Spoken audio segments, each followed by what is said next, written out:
Hello दोस्तों, आज हम वीडियो लेके आए हैं अग्निवीर वायु का जो एग्ज़ाम होने वाला है अभी लेटेस्ट, जिसकी अभी एग्ज़ाम सिटी आई है। उसमें क्या क्या आपको करना है एग्ज़ाम में, क्या क्या सामान लेके जाना है, किस तरीके से जाना है, ताकि आपको आने वाले टाइम पर कोई दिक्कत ना हो।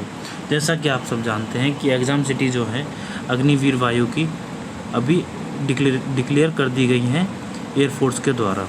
तो दोस्तों, सबसे पहले आप एग्ज़ाम सेंटर जहाँ भी आपका पड़ा है, जिस भी डेट को पड़ा है, कोशिश कीजिए उस एग्ज़ाम सेंटर में आप 1 घंटे पहले पहुँच सकें, ताकि लास्ट में आप भाग दौड़ आपको ना करनी पड़े। अब बहुत बार ऐसा होता है, जो लोग पास के हैं वो थोड़ा सोचते हैं कि हम आराम से चलेंगे, लेकिन उस केस में क्या होता है, कभी कभी आप लेट हो जाते हो। तो कोशिश करें कि आप 1 घंटे पहले मिनिमम पहुँच जाएँ। दूसरी बात कि आपको जो वहाँ पे ड्रेसिंग सेंस है जो आपकी, या फिर ड्रेस कोड है, वो आपको ओनली कोशिश करें सिंपल कपड़े पहन के जाने की। जैसे कि आप टी शर्ट डाल के चले जाएं और लोअर और नीचे स्लीपर्स डाल के चले जाएं।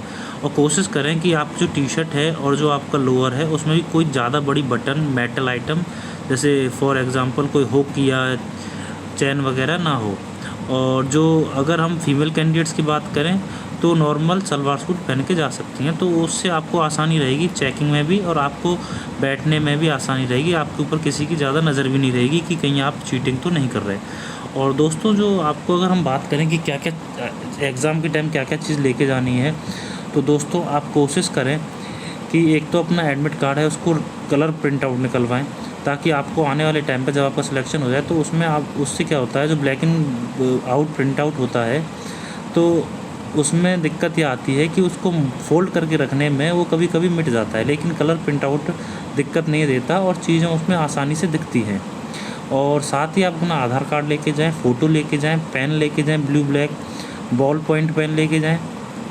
तो और कोशिश करना एक आधार कार्ड की फ़ोटोकॉपी लेके जाएं, जिससे क्या होगा कि आपको अगर बाई चांस उधर ज़रूरत पड़ती है तो आप उसे वहीं पे दे सकें। नहीं तो बाद में आप डिस्पोज़ कर दीजिए अगर आपको ज़रूरत नहीं है और उसे अगर अंदर ले जाने से मना कर रहे हैं। और अगर हम बात करें कि वहाँ पे एग्ज़ाम के टाइम आपसे जो पोर्शन है, जैसे अभी हम बात करेंगे एग्ज़ाम के पेपर के बारे में। अगर हम एग्ज़ाम पेपर के बारे में बात करें तो जिस भी कैंडिडेट्स ने ग्रुप एक्स का भरा है उनका ग्रुप एक्स का एग्ज़ाम आएगा, जिस भी कैंडिडेट ने ग्रुप वाई का भरा है उसका ग्रुप वाई का एग्ज़ाम आएगा, जिसने बोथ का भरा है उनका बोथ का आएगा। अब डिपेंड करता है, जैसे कि अगर हम पहले एग्ज़ाम्पल लेते हैं ग्रुप वाई का, तो जो ग्रुप वाई का एग्ज़ाम है, अगर हम उसमें देखें तो 2 सब्जेक्ट रहते हैं, इंग्लिश एंड रीजनिंग। जो इंग्लिश है आपकी, उसमें 20 क्वेश्चन आएंगे जो कि आपको 20 मिनट में सॉल्व करने होंगे, लेकिन जो रीजनिंग है उसमें 30 क्वेश्चन आएंगे जो आपको 25 मिनट में सॉल्व करने होंगे। तो कोशिश करें कि आप अपनी रीजनिंग में थोड़ी सी स्पीड बनाएं, क्योंकि इसमें आप देखेंगे तो 1 मिनट एक क्वेश्चन से भी कम मिल रहा है आपको। और दोस्तों, आप इसमें जो एग्ज़ाम है इसमें जितनी भी दोनों वो है आपके पार्ट्स हैं, इंग्लिश और रीजनिंग, इनमें आपको गैप दिया जाएगा। यानी कि इंग्लिश का जैसे ही टाइम अप होगा आपका वो विंडो क्लोज हो जाएगी। आप सोचें कि मैं इंग्लिश में टाइम बचा के उसको रीजनिंग में इस्तेमाल कर लूँ, तो आप ऐसा बिल्कुल नहीं कर सकते, क्योंकि जो इंग्लिश का सेशन है वहीं पे क्लोज हो जाएगा। सिमिलरली अगर हम रीजनिंग की बात करें, जैसे ही आपका इंग्लिश का पोर्शन क्लोज होगा 20 मिनट अप होते ही, तो 20 मिनट होने से पहले कोशिश करें एग्ज़ाम को किसी भी तरीके से सबमिट कर दें, चाहे आपने कितने भी क्वेश्चन अटैम्प्ट किए हों या आपने कुछ भी किया हो। अगर आपने सबमिट नहीं की, अगर सबमिट नहीं किया तो कभी कभी दिक्कत हो जाती है। और सिमिलरली जैसे ही रीजनिंग, अब उसमें क्या होगा, जैसे आपका इंग्लिश का एग्ज़ाम होगा उसमें आपको 20 मिनट का करीब टाइम मिलता है, ताकि आप अपना माइंड फ्रेश कर सकें, रिफ़्रेश कर सकें और सोच सकें कि जो मेरे से गलती इसमें हुई है वो रीजनिंग में ना हो। अब दोस्तों, एक बात का हमेशा ध्यान रखें कि आप चाहे इंग्लिश में स्ट्रॉन्ग हो चाहे रीजनिंग में स्ट्रॉन्ग हो, दोनों में है तो बहुत अच्छी बात है। अगर आप किसी एक सब्जेक्ट में स्ट्रॉन्ग हो, दूसरे में कमज़ोर हैं, तो इनमें एक सेक्शनल कट ऑफ होती है, जो दोनों पेपर्स में आपको मिनिमम क्वालिफाइंग जो नंबर होते हैं वो लेकर ही आने पड़ते हैं। जैसे कि अगर देखा जाए, फॉर एग्जांपल अगर हम लेते हैं कि 8-8 नंबर दोनों में मिनिमम अगर रखे हैं, ग्रुप वाई की बात कर रहे हैं हम, तो कोशिश करें कि 8-8 से नंबर ऊपर लेके आएँ। यानी कि आप कोशिश करें दोनों एग्ज़ाम्स में, चाहे आपको इंग्लिश कितनी भी आती हो ना आती हो, अगर 20 क्वेश्चन है तो 8 नंबर या 10 नंबर मिनिमम लेके आएँ, ताकि आप सेक्शनल कट ऑफ क्लियर कर सकें। अगर आप सोचें कि मैं ओनली रीजनिंग के दम पे पेपर क्लियर कर लूँ या फिर ओनली इंग्लिश के बेसिस पे पेपर क्लियर कर लूँ, तो वो पॉसिबल नहीं है, क्योंकि आपको सेक्शनल कट ऑफ क्लियर करनी पड़ेगी। यहाँ पे सेक्शनल कट ऑफ में मतलब ये है कि अगर बाई चांस आपके दोनों के मिला के आपकी जो मेन कट ऑफ बनती है, लास्ट में मेरिट बनती है, उससे ज़्यादा नंबर है, लेकिन आपकी किसी भी एक सब्जेक्ट में सेक्शनल कट ऑफ कम है, तो उस केस में आप डिस्क्वालीफाई हो जाएंगे। तो इस बात का ज़रूर ध्यान रखें। अब इसमें जो ग्रुप वाई का एग्ज़ाम है ये 45 मिनट का रहता है, टोटल मार्क्स 50 का रहता है, और इसमें नेगेटिव रहती है 1/4 की। यानी कि आपका अगर एक क्वेश्चन गलत होगा तो आपके 0.25 नंबर कट जाएंगे। सिमिलरली अगर ग्रुप एक्स की बात करें तो इसमें 3 सब्जेक्ट होते हैं, फिजिक्स, मैथ्स एंड इंग्लिश। वही फिजिक्स के 25 क्वेश्चन, मैथ्स के 25 क्वेश्चन एंड इंग्लिश के 20 क्वेश्चन जो 20 मिनट में करने। तो टोटल ये आपका हो गया 70 नंबर का, और टोटल टाइम ड्यूरेशन हो गया 60 मिनट। तो इसमें भी सेम कॉन्सेप्ट है, सेक्शनल कट ऑफ वाला, उसको ध्यान में ज़रूर रखें और कोशिश करें जो ग्रुप वाई वाले हैं वो 35 एंड एबव नंबर लेके आएँ, और जो ग्रुप एक्स वाले हैं वो 45 एंड एबव नंबर लेके आएँ, ताकि आपकी सिलेक्शन की थोड़ी सी श्योरिटी बन जाए। और सिमिलरली अगर हम बोथ सब्जेक्ट की बात करें, उनका भी सेम पैटर्न है, बस उसमें रीजनिंग जुड़ जाएगी ग्रुप एक्स के साथ में, क्योंकि इंग्लिश उसमें पहले से ही है, मैथ्स फिजिक्स है उसमें। अब जो भी कैंडिडेट्स इस एग्ज़ाम को पहली बार देने जा रहा है, वो इस बात का ज़रूर ध्यान रखें कि इसमें नेगेटिव कट ऑफ है।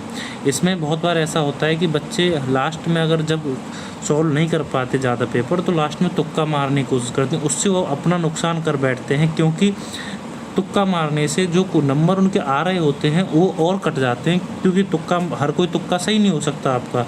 आपने तुक्का मारा, ज़रूरी नहीं है कि आपका वो सही हो, तो वो गलत हो जाएगा। तो रैंडमली किसी भी लास्ट में ऐसा ना करें कि किसी भी क्वेश्चन में आप अपने हिसाब से मनमाफिक आंसर दे दें, उस चीज़ से बचें। अगर हम बात करें इस एग्ज़ाम में कैसे आपको लॉगिन करना है, तो आप जाओगे, इसका सिंपल है। सबसे पहले आपका एक्नॉलेजमेंट नंबर या रजिस्ट्रेशन नंबर मांगेगा, उसके बाद आपकी ईमेल आईडी, आप जैसे ही सबमिट करोगे आपके पास ये इंस्ट्रक्शन इस तरीके से खुल के आ जाएंगे।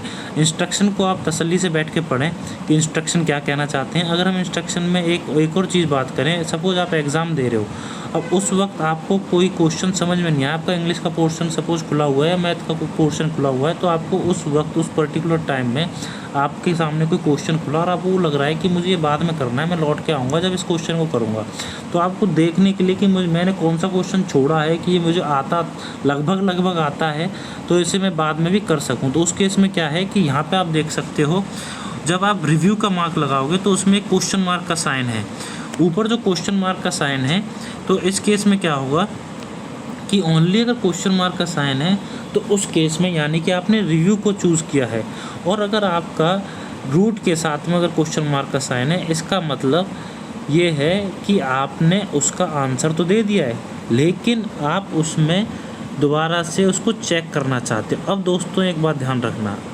कि अगर आपने ओनली रिव्यू का ऑप्शन चूज़ किया है, तो उस केस में यानी कि आपने अटेम्प्ट नहीं किया और लास्ट में अगर पेपर बंद हो जाता है, स्क्रीन टाइम आउट हो जाता है, आप सबमिट करते हैं, तो वो अनअटेम्प्ट माना जाएगा। लेकिन अगर आपने रूट का साइन साथ में क्वेश्चन मार्क किया है, तो यानी कि वो अटेम्प्ट कर चुका है, आपने ओनली रिव्यू के लिए छोड़ा था, तो लास्ट में जब पेपर सबमिट होगा तो उसे अटेम्प्ट मान लिया जाएगा। अगर वो सही है तो आपको नंबर मिल जाएंगे, अगर वो गलत है तो आपके 0.25 नंबर कट जाएंगे।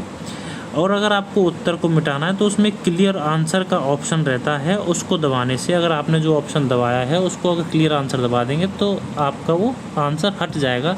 आपको अगर लगता है कि ये क्वेश्चन गलत है, इसका आंसर मेरे को नहीं पता, मैंने गलती से लगा दिया, तो आप क्लियर आंसर तुरंत कर दें ताकि आप अपनी नेगेटिव देने से बचें।